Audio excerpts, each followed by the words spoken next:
Enquanto apreciamos um café, vamos a um giro pelas notícias. Matéria do Sean Miller. A Meta tolerou anúncios fraudulentos de companhias chinesas para proteger receita. É a manchete. Reuters adquiriu documentos internos da Meta, os quais revelam uma massiva indústria de anúncios fraudulentos, tendo como alvo seus usuários. Reuters alegou que a Meta está tolerando esse tipo de atividade danosa aos seus usuários, ainda que o gigante de mídia social tenha refutado, se defendido, dizendo que está tomando ações para combater isso. Os documentos internos da Meta obtidos pela Reuters revelaram que empresas de propaganda chinesas estão conduzindo fraude nas plataformas da Meta, como o WhatsApp, Facebook e o próprio Instagram. E a Reuters alega que a Meta teria tolerado esse tipo de fraude, que consistia principalmente em anúncios para golpes, apostas, pornografia e outros conteúdos banidos. As vítimas iriam desde compradores em Taiwan que eram enganados em suplementos alimentares que não tinham legitimidade, até investidores nos Estados Unidos e no Canadá que vieram aí a perder suas economias, segundo a Reuters. Estes documentos internos teriam sido originados pelos times da própria Meta, de departamentos de finanças, de lobbying, de engenharia e da sua divisão de segurança. Teriam sido gerados ao longo dos últimos 4 anos e revelariam que 1/4 dos anúncios fraudulentos presentes nas plataformas da Meta teria sido originário da China. Meta se defende dizendo que utilizou de recursos para combater este tipo de fraude, como um próprio time específico para monitorar, e conseguiu reduzir pela metade apenas no ano de 2024, ainda que isso tenha gerado prejuízo, a Meta deixou de arrecadar receitas, pois de 20% do seu faturamento que vinha da China, agora somente a metade disso é o que resta. Tem outros dados aqui, tem outros argumentos interessantes, do próprio Mark Zuckerberg, que veio falar sobre isso. É sempre um bom sinal quando existe uma atitude de resposta nestas situações. E o que me chamou mais atenção é o fato de a Meta não estar presente, as plataformas não funcionarem dentro da China. E ainda assim, 20% do seu faturamento viria de lá através de anúncios apenas. Mas, obviamente, vem anúncios, os consumidores da Meta não estão lá, é um anúncio da China para vender no exterior. E se você pensasse que 25% dos golpes vêm da China, proporcionalmente à população, isso seria bem normal, pois a China tem praticamente 1/4 da população do mundo, um pouco menos que isso, Mas não teria nada de mais um quarto dos golpes virem de lá. Acontece que, neste contexto de a plataforma não existir na China, ela tem 0 usuários lá. Inclusive, se você é alguém que vive na China ou que viaja para lá frequentemente, pode dizer aqui nos comentários como é o funcionamento das plataformas lá na prática, né? Do próprio Instagram que você está assistindo agora, do Facebook, do WhatsApp. Particularmente, nunca estive na China e eu estive em um país apenas onde o WhatsApp não funcionava, mas o Facebook e o Instagram normalmente. A matéria agora do Gary Nolan: a Europa está prestes a cometer um immolation. Vamos ver o que significa immolation. A Europa está prestes a cometer um sacrifício financeiro. Não seria bem isso. Immolation é a palavra em inglês. Ao longo da explicação pode ser que isso fique mais claro. E os seus líderes o sabem. A matéria do Gary Nolan: a decisão da Itália de ficar ao lado da Bélgica contra o confisco de ativos soberanos russos não é uma decisão diplomática. É um momento de clareza que corta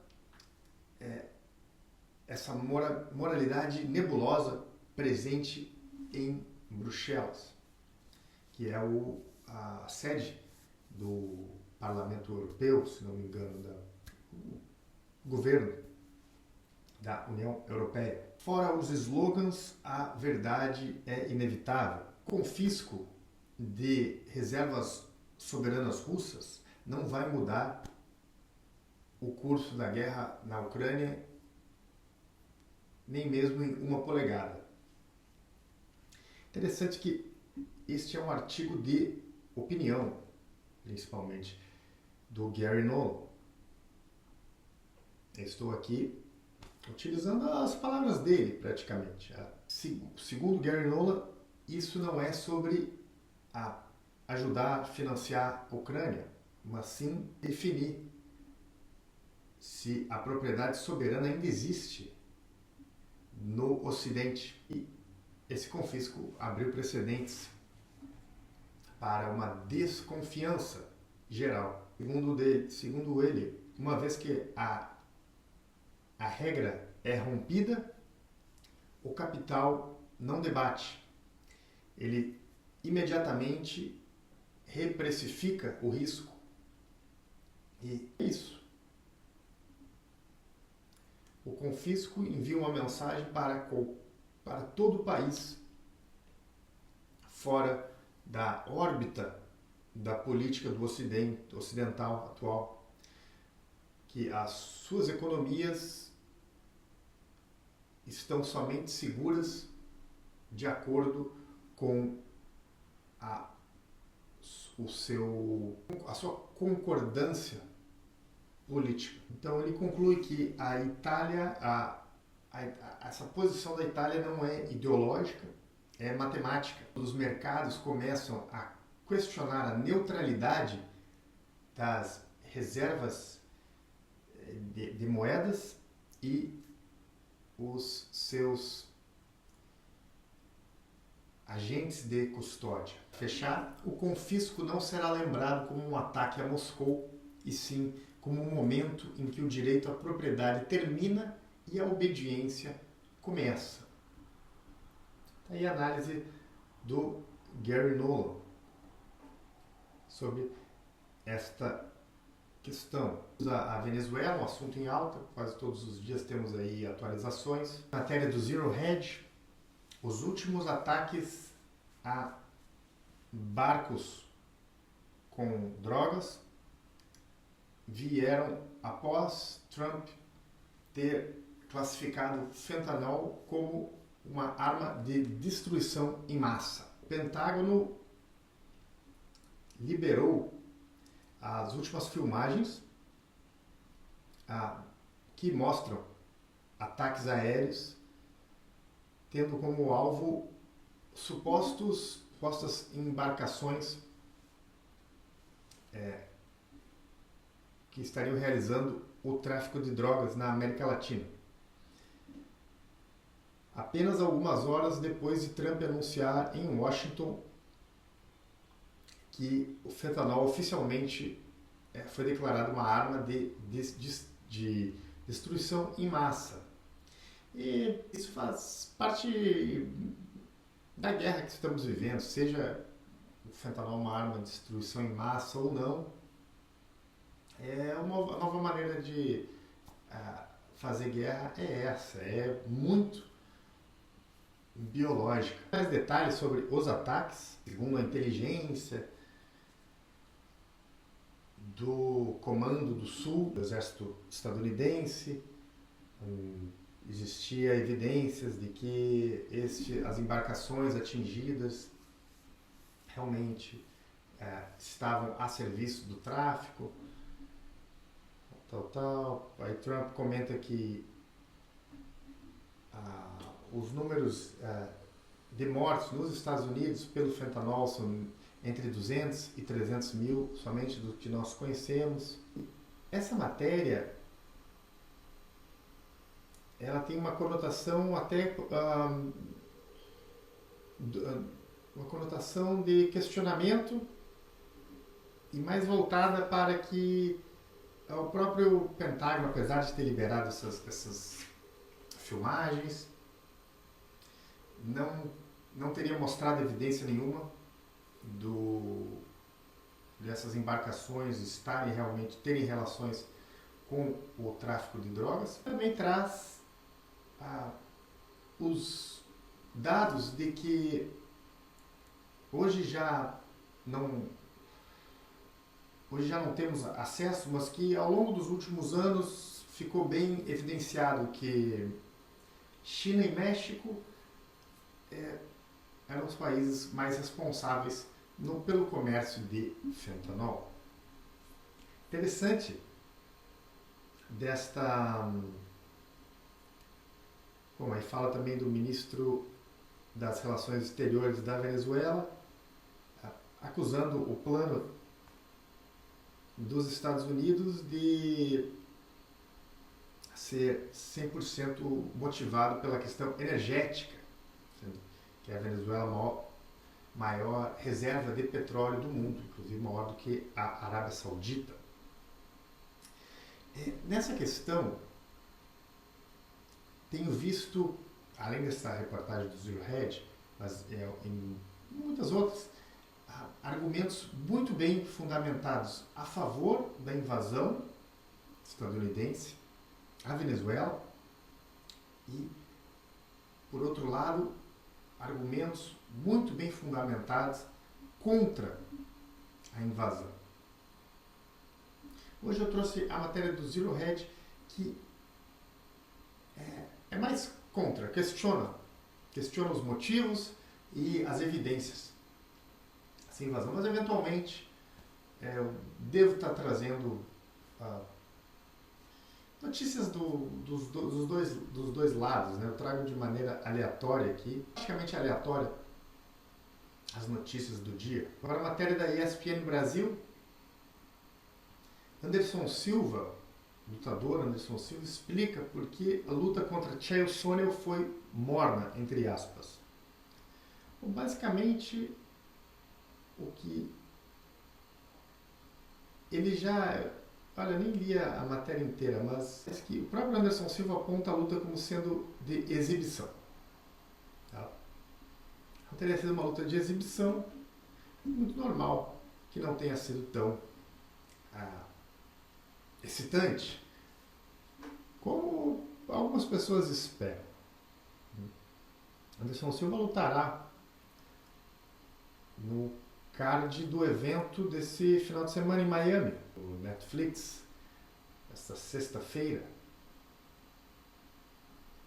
que tem como luta principal Jake Paul e Anthony Joshua. Vou dar uma passada aqui no card e fazer um pequeno comentário principalmente sobre a luta principal.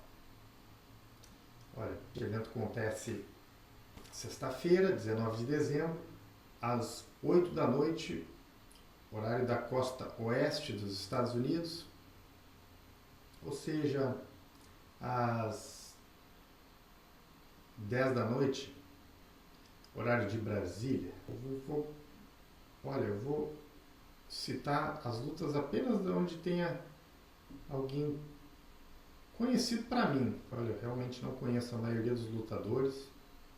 Muitas lutas femininas, inclusive. Temos Anderson Silva no Caras, né? Anderson Silva contra Tyron Woodley. Os dois aí provenientes do Vale Tudo, MMA, UFC. Ambos foram campeões do UFC. Anderson Silva está com 50 anos, Tyron Woodley 43. Anderson Silva canhoto e o Tyron Woodley ortodoxo. Anderson Silva um pouco mais alto, tem um pouco mais de alcance e o peso aqui não é mencionado, o peso dos dois. Imagino que seja uma luta de exibição. No evento principal, Jake Paul contra Anthony Joshua, que é uma luta bem desproporcional, mas isso é irrelevante até. A questão é que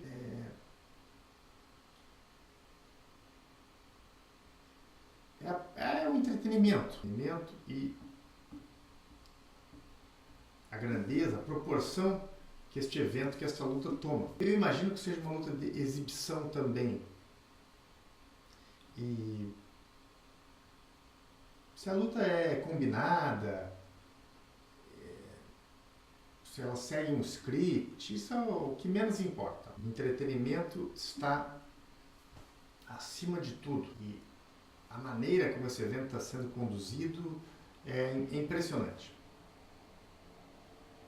O que o Jake Paul tem feito em termos de promoção de luta é o futuro.